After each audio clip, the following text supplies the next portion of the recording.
Matapos ang mahigit 12 oras, naapula ng sunog sa isang warehouse sa barangay Tinajeros, Malabon. Naging pahirapan ang pag-apula dahil naubusan ng tubig ang ilang truck ng bumbero kaya kinailangan pa nilang mag-igib. Ayon sa ilang stay-in na empleyado ng warehouse, nakarinig sila ng nagpuputukang wiring bago magkaroon ng sunog.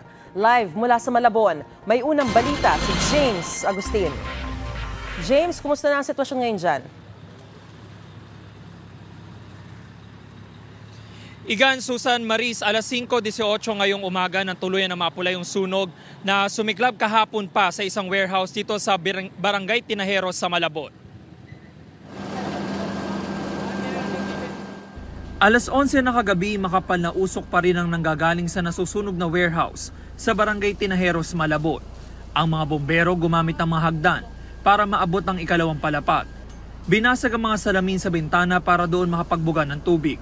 Mag-alas 5 pa ng hapon nagsimula ang sunog at idiniklarang under control bago mag-alas 9 ng gabi. Umabot ito sa ikalawang alarma. 8 fire truck ng BFP ang rumisponde, dagdag ang mahigit 50 fire truck ng volunteers.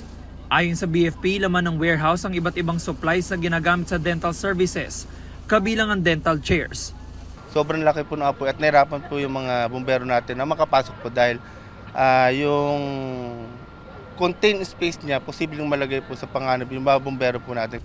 Naubusan pa ng tubig ang ilang fire truck. Ang pinakamalapit na fire hydrant sa gilid na bahagi ng warehouse, hindi raw gumagana.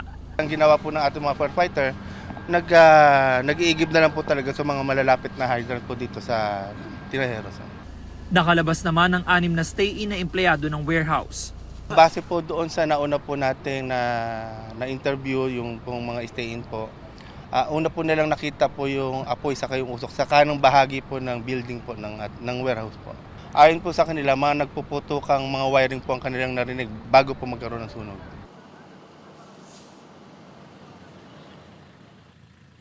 Samantala, Maris, ngayong umaga ay meron pang usok na nanggagaling mula sa ikalawang palapag nitong warehouse pero hindi naman ganun kakapal kumpara kagabi. At patuloy pa rin yung investigasyon ng Bureau of Fire Protection. Napasok na rin nila ilang bahagi nitong warehouse ngayon at inaalam yung kabuang halaga ng pinsala na naidulot nitong sunog sa ari-arian. Yan muna yung latest mula dito sa barangay Tinajeros sa Malabon. Ako po si James Agustin para sa GMA Integrated News. Igan, mauna ka sa mga balita. Mag-subscribe sa GMA Integrated News sa YouTube. Sa mga kapuso abroad, subaybayan nyo kami sa GMA Pinoy TV at sa www.gmanews.tv.